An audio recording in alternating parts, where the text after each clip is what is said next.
지금까지는 사무엘상 설교를 34편을 했습니다. 그리고 사무엘 하 설교를 하려다가 갑자기 전도서 설교를 해야겠다라는 생각을 하게 되었습니다. 이 전도서는 정말로 어렵습니다. 이 전도서에 사용되어진 단어들도 다른 구약의 본문 속에서 흔하게 사용되는 단어가 아닙니다. 그리고 문장의 구조도 정말로 어려워서 도대체 무슨 얘기를 하고 싶은지를 이해하기가 쉽지 않습니다. 거기에 더해서 이 전도서가 가장 어렵다라고 말하는 이유는 전도서가 말하는 주제 때문입니다. 이 구약에서 욥기와 전도서를 제외한 나머지 구약 성경은 여러 가지 이야기를 하지만 주제는 간단합니다. 하나님의 뜻을 행하는 의로운 사람, 하나님을 경외하는 사람은 반드시 성공하게 될 것이다. 반면에 악인은 저주를 받게 될 것이다 라는 것이 구약 성경 전체의 주제입니다. 그래서 세상에서 힘들고 지친 상태에서 하나님 앞에 나왔을 때 이 구약의 본문들은 성도님들한테 위로가 됩니다. 만약에 내가 힘들고 고난 가운데 있으면 내가 하나님 앞으로 나아가게 되면 하나님께서 반드시 이 상황을 변화시켜 줄 거다라는 믿음을 갖게 됩니다. 내가 현재 하나님의 뜻대로 행하고 있음에도 불구하고 우리의 삶에 고난이 찾아왔을 때는 내가 하나님의 뜻대로 살아가니까 조금만 더 참으면 우리 삶이 생명으로 축복으로 변화될 것이다 라는 기대를 하게 만듭니다. 그런데 이 전도서는 다릅니다. 전도서는 인간의 삶이 그렇게 간단한 것이 아닙니다 라고 말합니다. 전도서는 아무리 경건한 사람, 하나님의 뜻대로 행하는 자도 이 땅에서의 삶에서 실패할 수가 있습니다 라고 말합니다. 전도서는 이 세상에서 해 아래에서의 삶은 참 허무합니다. 이 세상에서 삶은 다 헛것입니다. 이 세상에서 삶은 우리가 도저히 이해할 수가 없습니다. 이 세상에서의 삶은 순간적이고 일시적입니다. 이 세상에서의 삶은 부조리와 합리적이 못한 거짓된 것이 가득한 모순덩어리입니다. 이런 얘기를 계속합니다. 12장까지 가는 동안에 이 구약의 전도서를 읽다 보면은 기쁜 마음으로 성경을 읽었다가도 우울한 마음으로 성경을 덮게 됩니다. 그럼에도 불구하고 분명히 하나님께서는 이 성경 안에 전도서를 우리에게 주셨습니다. 하나님의 뜻이 분명히 있을 거다라는 믿음 아래 이 전도서 설교를 이제 시작하려고 합니다. 먼저 전도서 1장 1절과 2절을 제가 읽겠습니다. 다윗의 아들 예루살렘 왕 전도자의 말씀이라. 전도자가 이르되 헛되고 헛되며 헛되고 헛되니 모든 것이 헛되도다. 여기서 전도자라는 말은 모으다, 수집하다라는 동사에서 나온 말로 사람들을 모으는 사람, 그리고 사람들을 모아서 그들에게 무엇인가를 가르치는 사람이라는 뜻을 갖고 있습니다. 쉽게 말해서 전도자는 하나님의 지혜를 전하는 사람이다 라는 뜻입니다. 그리고 그러면 이 전도자가 누구일까요? 많은 사람들은 지금까지 이 전도자가 구약의 세 번째 왕 솔로몬이다라고 다 생각했습니다. 왜냐하면 분명히 다윗의 아들이다라는 말이 나옵니다. 그리고 1장 12절부터는 말하는 사람이 바뀌어서 나로 12장 8절까지 바뀌게 됩니다. 그러면서 이 속에서 자기의 지난 삶을 이야기합니다. 그는 예루살렘에 거주하는 이스라엘의 왕이었고 지혜로운 왕이었고 세상의 부귀영화를 다 누린 왕이었습니다. 그래서 당연히 솔로몬이다라고 생각을 했습니다. 그러나 현재 전도서를 연구하는 학자들 가운데 이 전도자가 솔로몬이다라고 말하는 사람은 거의 없습니다. 왜냐하면 다윗의 아들이다라는 말은 이스라엘의 왕 또는 이스라엘의 후손들을 말할 때 사용하는 단어입니다. 그리고 잠언과 아가서는 솔로몬이 자기가 썼다라고 솔로몬의 아가서, 솔로몬의 잠언이다라고 말합니다. 그런데 전도서에는 솔로몬이라는 단어가 없습니다. 그리고 많은 사람, 솔로몬이 전도자다라고 말하는 사람은 솔로몬이 노년에 회개하고 자기의 삶을 돌아본 다음에 이 전도서를 썼다라고 말합니다. 그런데 구약 성경 사무엘이나 열왕기, 역대상 어디에도 솔로몬이 회개했다라는 말이 없습니다. 솔로몬은 다윗과 같이 의롭게 왕의 통치를 시작합니다. 그러나 그는 점점 변하게 되고 성경에 기록된 이스라엘의 왕 가운데 가장 악한 왕, 가장 우상 숭배를 하는 이방인의 왕과 같은 모습으로 죽게 됩니다.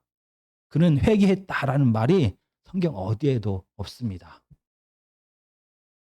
그리고 더 중요한 것은 이 전도서에서 사용되는 이 히브리어 단어는 솔로몬 시대 때 쓰였던 단어가 아닙니다.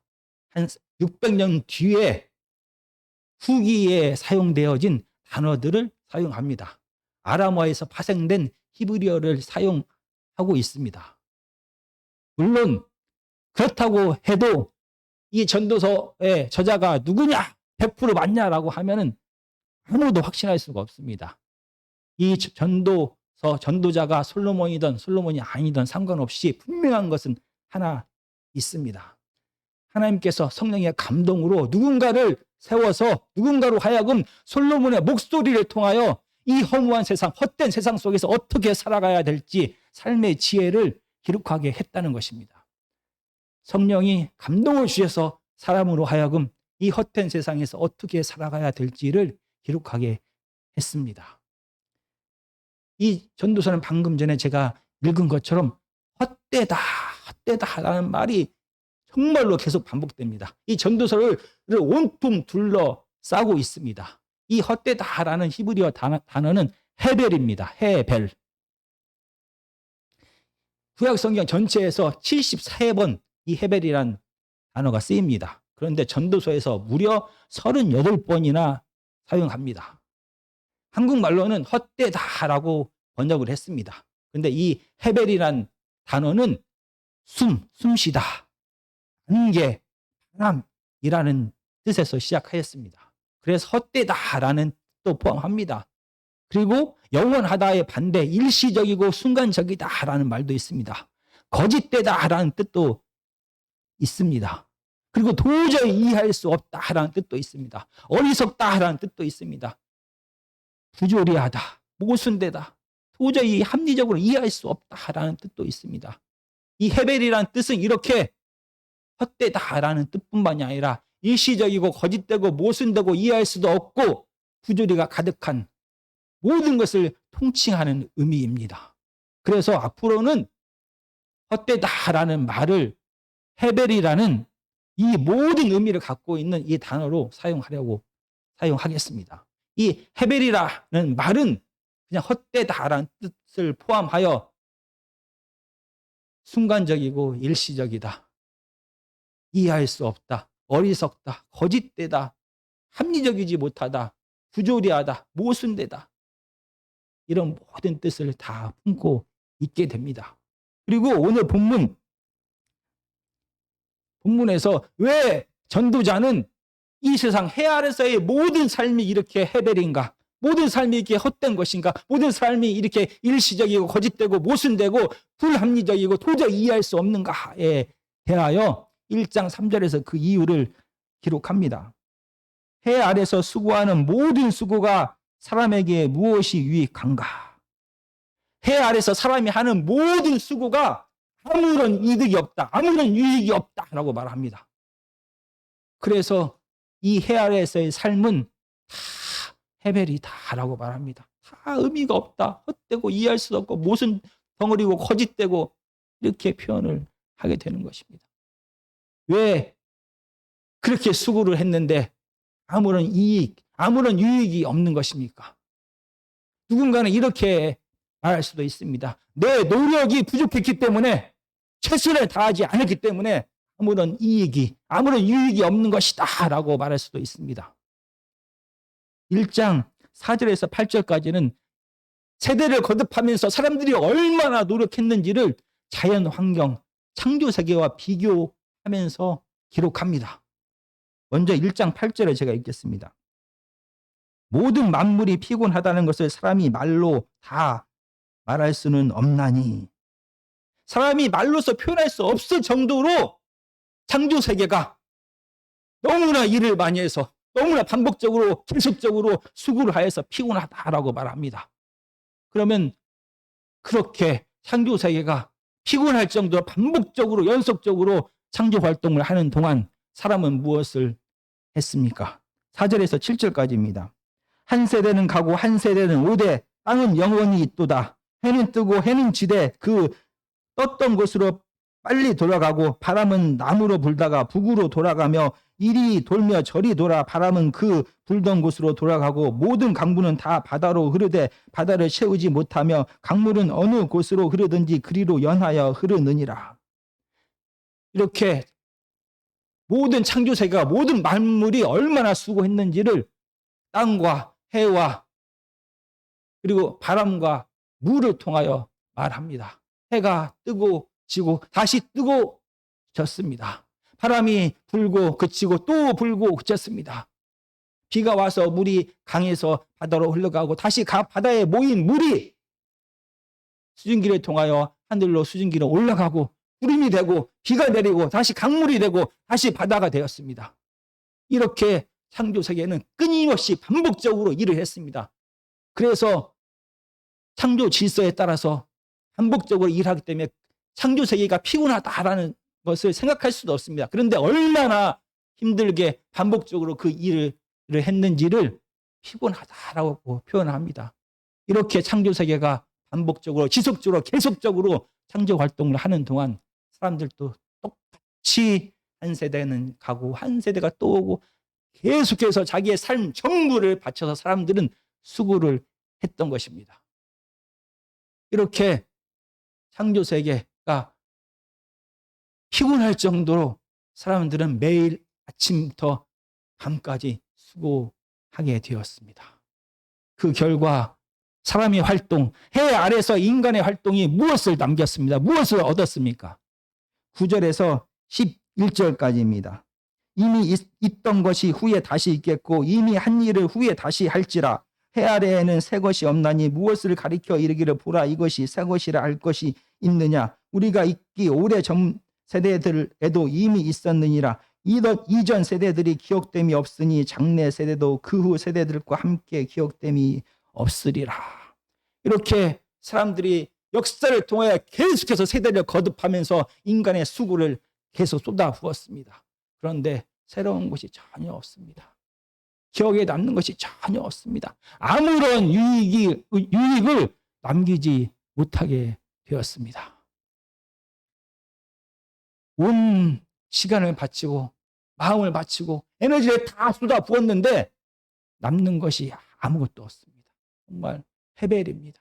공허합니다. 일시적이고 말도 안 되고 부조리하고 모순덩어리고 거짓으로 가득 차 있습니다. 해 아래에서의 삶은 정말 헤벨인 것입니다. 마치 어떤 사람의 장사를 했습니다. 새벽 일찍부터 밤늦게까지 하루도 쉬지 않고 장사를 합니다. 비가 오는 날도 바람이 부는 날도 더운 날도 끊임없이 장사를 합니다. 자기 에너지를 다 쏟아부었습니다. 그런데 남는 것이 아무것도 없습니다. 바로 해 아래에서의 삶이 이렇게 헤벨입니다. 공허합니다. 아무런 의미가 없습니다. 모순입니다. 부조리하고 이해할 수도 없는 세상이 되었습니다. 왜 해 아래에서의 인간의 삶이 이렇게 아무런 유익을 남기지 못했습니까? 역사를 거듭하면서 인간들은 아무것도 하지 못한 것입니까? 역사의 발전과 함께 기술의 발전, 발명품의 발전, 새로운 제도의 발전이 없었습니까? 아닙니다. 새로운 과학기술의 발전으로 새로운 발명품이 많이 생겨났습니다. 새로운 이상적인 제도를 통하여 경제, 사회 시스템들이 점점 바뀌게 되었습니다. 혁신이 일어났습니다. 그러면 전도자는 이렇게 말합니까? 이렇게 말할 것입니다. 이 새로운 발명품을 통하여 새로운 제도를 통하여 사람들은 현재 그들의 삶에서 행복합니까? 그들은 만족을 누리고 있습니까? 라고 물어봅니다. 왜 새로운 발명품을 통하여 이렇게 애쓰고 수고했는데 왜 전혀 이 땅에 발전이 없다라고 말하는 것입니까? 새로운 것들이 다 생겨났는데 왜 이 세상에 만족이 없다? 이 세상의 삶은 해벨이다라고 말하는 것입니까? 한 가지 간단한 이야기를 하려고 합니다. 과학기술의 발전, 산업혁명으로 인하여 생산력이 사람들이 상상할 수도 없는 수준까지 높아졌습니다. 그 결과 현재 식량, 과학기술의 발전으로 인하여 120억이 먹을 수 있는 식량을 지금 생산하고 있습니다. 그런데 2017년 유니세프의 발표에 의하면 당시 73억이었던 전체 인구 중에서 10억이 영양실조로 고통 중에 있습니다. 12초마다 어린 아이 한 명씩 굶주려서 죽어갑니다. 과학기술이 발전하고 생산력이 증대되고 좋은 시스템이 개발되었는데도 불구하고 부자 나라들은 음식이 남아서 식량이 남아서 쓰레기통에 버릴지라도 이 가난한 나라 아이들은 굶어 죽어가고 있는 것입니다. 왜 인간의 수고를 통하여 새로운 발명품이 생기고 새로운 제도가 생겼음에도 불구하고 이 해 아래서의 삶에는 전혀 유익한 것이 없는 것입니까? 전도서 1장 8절과 9절을 제가 읽겠습니다. 모든 만물이 피곤하다는 것을 사람이 말로 다 말할 수는 없나니 눈은 보아도 족함이 없고 귀는 들어도 가득 차지 아니하도다. 이미 있던 것에 후에 다시 있겠고 이미 한 일을 후에 다시 할지라 해 아래에는 새 것이 없나니. 8절은 말합니다. 인간의 탐욕이, 인간의 만족할 수 없는 탐욕이 끊임없이 사람으로 하여금 수고를 반복하게 한다라고 말합니다. 이 부족한, 이 채워지지 않는 만족을 채우기 위하여 인간은 세대를 거듭하면 거듭할수록 자기가 할 수 있는 모든 수고와 노력을 쏟아부었습니다. 9절에서 이미 한 일을 후에 다시 하다. 이 하다라는 동사는 창조하다라는 말입니다. 이 부족한 부분, 만족할 수 없는 것을 채우기 위하여 사람들은 새로운 것을 만들고 창조하고 또 창조하고 또 창조했습니다. 그럼에도 불구하고 왜 인간의 수고는 아무런 유익으로 남겨지지 않는 것입니까? 어떠한 과학기술이 발전했어도 과거에 어떠한 좋은 제도를 통해서도 과거에 인간 내부에 있는 이 탐욕의 문제, 이 죄의 문제를 해결할 수는 없었습니다. 지금도 아무리 과학기술이 발전하고 아무리 이상적인 제도 혁신을 하더라도 이 사람의 이 탐욕의 문제, 채워지지 않는 이 죄성의 문제를 해결할 수가 없는 것입니다. 앞으로도 마찬가지입니다. 아무리 과학기술이 발전하더라도 이 인간 내부의 이 탐욕의 문제, 채워지지 않는 이 갈증의 문제를 아무 제도도 어떤 과학 발명품도 해결할 수가 없습니다. 그래서 아무리 과학이 발전해도 아무리 이상적인 시스템을 도입해도 이 인간의 죄성을 통제하지 않는 한 해 아래에서의 삶은 해벨입니다. 아무리 좋은 발명품을 통해서도 아무리 좋은 이상적인 제도를 통해서도 이 인간의 탐욕의 문제를 조절하지 못하게 되면 해 아래에서의 모든 수고는 헛되고 일시적이고 모순이고 거짓이고 불합리하고 부조리로 가득한 게 되는 것입니다. 해 아래에서의 삶이 바로 해벨로 가득한 이유는 인간의 죄성, 인간의 탐욕 때문이다라고 오늘 본문은 분명히 말합니다. 거기에 더해서 이 전도서는 창세기 1장 3절에서 나오는 1장부터 3장까지 나오는 아담과 하와의 타락의 사건을 연상시키는 단어들을 계속해서 사용합니다. 그러니까 1장 8절뿐만이 아니라 7장 29절을 한번 보시겠습니다. 내가 깨달은 것은 오직 이것이라 곧 하나님은 사람을 정직하게 지으셨으나 사람이 많은 꾀들을 낸 것이니라. 정직하게 지었다 할 때 이 지었다는 창조에 따른 말입니다. 하나님이 사람을 정의롭게 정직하게 하나님의 질서에 순종하게 창조하셨습니다. 그런데 사람들은 꾀를 냈다. 이 꾀는 계획이라는 뜻입니다. 사람들은 하나님의 질서를 거부하고 새로운 계획을 그들은 원했던 것입니다. 그 결과 하나님의 질서를 거부하고 하나님의 뜻을 거부하고 스스로가 하나님 되어서 스스로의 탐욕대로 살고 싶었던 그 결과 이 땅에는 하나님으로부터 관계 단절이 생겼습니다. 생명 대신 하나님을 떠나게 되자 이 죄의 결과 사람들에게는 죽음이 찾아오게 되었습니다. 생명이 없는 삶이 저주입니다. 하나님이 없는 삶이 저주인 것입니다. 하나님이 떠난 사람의 삶 속에는 저주가 찾아오게 됐고 결국 사람은 죽게 되었습니다. 이 죄의 결과, 이 죽음의 심판을 최초로 받은 사람이 누구입니까? 바로 하나님 앞에 하나님을 거역한, 하나님의 질서를 거부한 아담과 하와가 아니었습니다. 아담과 하와의 둘째 아들인 아벨이 이 죄의 심판을 받게 되었습니다. 하나님을 거역한 아담과 하와가 먼저 죽은 것이 아닙니다. 하나님께 제사를 잘못 드려서 하나님 앞에 불의한 가인이 이 죄의 심판을 받은 것이 아닙니다. 의로운 아벨이 이 죄의 심판을 받게 됩니다. 온 인류 역사의 최초의 죽음을 맛본 자가 아벨입니다. 한글 성경은 그의 이름을 아벨이다라고 기록합니다. 그런데 그의 이름은 히브리어로 헤벨입니다. 아무런 죄도 없이 의롭게 살았던 그의 삶이 너무나 짧게 단명하였기 때문에 그의 삶은 더덥다. 참 허무하다. 헛된 것이다라는 뜻을 이 헤벨이란 이름이 갖고 있습니다. 의로운 자가 하나님의 축복을 받아야 되는데 불의한 자가 받을 그 죄값을 의로운 자가 받았습니다. 정말 부조리한 사회가 되었습니다. 부조리한 세상입니다. 하나님 떠난 사람, 하나님의 질서가 다스리지 않는 이 세상은 이렇게 부조리하다라는 뜻을 아벨이란 이름이 갖게 되었던 것입니다. 정말 이렇게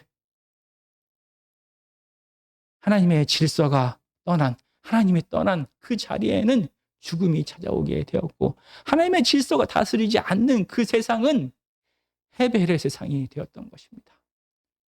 이 죄는 사람을 하나님과 떠나게 하여 사람만 저주를 받은 것이 아닙니다. 우리가 창세기 3장 17절부터 19절까지 창세기는 맨 앞에 있습니다. 구약성경. 제가 읽어보겠습니다. 아담에게 이르시되 내가 내 아내의 말을 듣고 내가 내게 먹지 말라 한 나무의 열매를 먹었은즉 땅은 너로 말미암아 저주를 받고 너는 내 평생에 수고하여야 그 소산을 먹으리라. 땅이 내게 가시덤불과 엉겅퀴를 낼 것이라. 내가 먹은 것은 밭의 채소인즉 내가 흙으로 돌아갈 때까지 얼굴에 땀을 흘려야 먹을 것을 먹으리니 내가 그것에서 취함을 입었음이라. 너는 흙이니 흙으로 돌아갈 것이니라 하시니라. 이 사람의 죄로 인하여 사람뿐만이 아니라 창조 세계가 저주를 받게 됩니다. 그래서 그 결과 사람은 수고하여야 땀 흘려야 겨우 유익을 얻는 삶을 살게 됩니다. 그런데 이 창세기 3장 17절에서 수고하다라는 이 단어가 쓰였습니다. 그런데 창세기 17장은 어떻게 생각하면 이게 저주처럼 보입니다. 그러나 저주가 아니었습니다. 네가 저주받아서 땅이 저주를 받았을지라도 땅이 가시덤불과 엉겅퀴를 낼지라도 네가 수고하면은 이 수고는 거기에 합당한 열매를 맺게 될 것이다. 유익이 있을 거다라는 인간 수고가 헛되지 않다. 긍정적인 부분을 강조했습니다. 그런데 전도서 우리가 읽은 1장 3절은 다릅니다. 해 아래서 수고하는 모든 수고가 사람에게 무엇이 유익한가? 여기도 수고하다라는 단어가 쓰입니다. 그런데 창세기 3장에 쓰였던 그 동사가 아닌 다른 동사를 씁니다. 이 전도서에서 사용되는 이 동사는 수고, 노동의 부정적인 부분을, 허물한 부분을 강조합니다. 그래서 아무리 수고해도 아무런 유익을 얻지 못할 것이다. 아무런 유익을 얻지 못하는 반복되는 이 수고를 너희들은 하게 될 것이다. 인간의 죄성이, 이 욕심이, 탐욕에 통제되지 않는 사회는, 그 세상은 결국 해벨이 될 것이다. 아무리 노력해도, 아무리 애써도 아무것도 얻지 못할 것이다 라고 성경은 말합니다.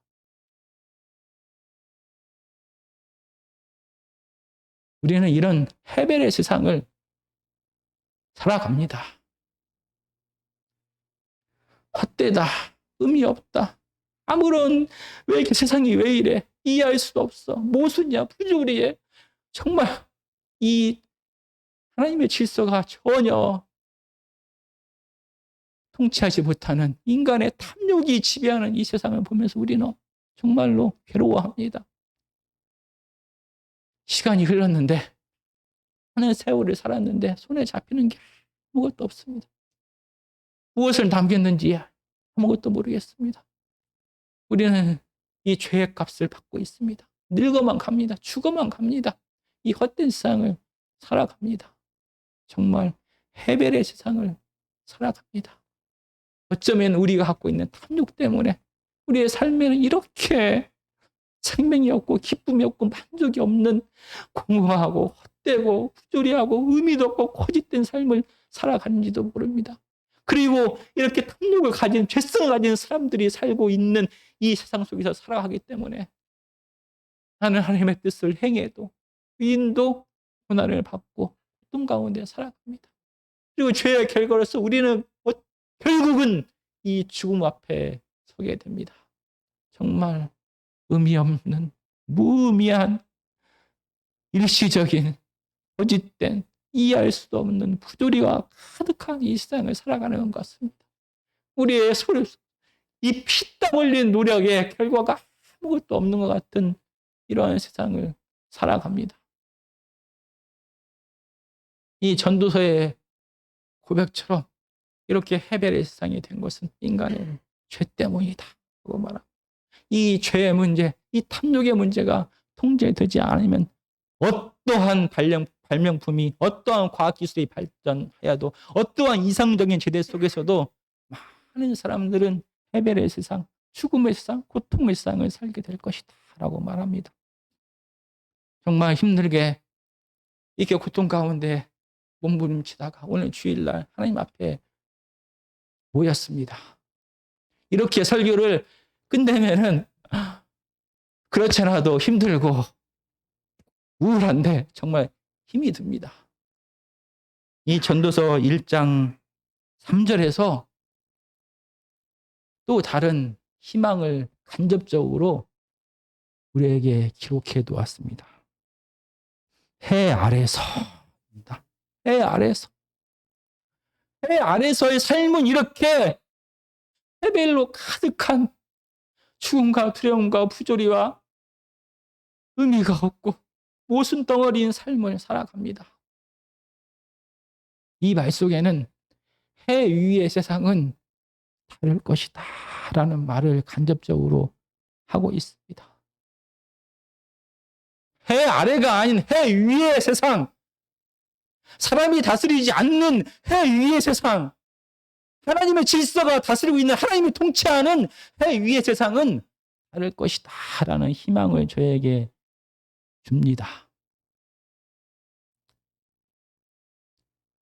이 해벨의 세상을 사람들은 어떻게 살아야만 하는 것입니까? 전도서 1장 12절부터 8장 12장 8절까지는 솔로몬의 입을 통하여, 솔로몬의 목소리를 통하여 나라는 거 얘기하면서 이 세상을, 이 해벨의 세상을 그가 어떻게 헤쳐나갔는지를 기록합니다. 우리가 그 부분은 다음 설교 시간부터 천천히 듣도록 하겠습니다. 정말 이 헤벨의 세상에서 그 원인이 죄에 있다. 우리의 탐욕에 있다라는 것을 늘 기억하는 저와 여러분이 되었으면 좋겠습니다. 우리가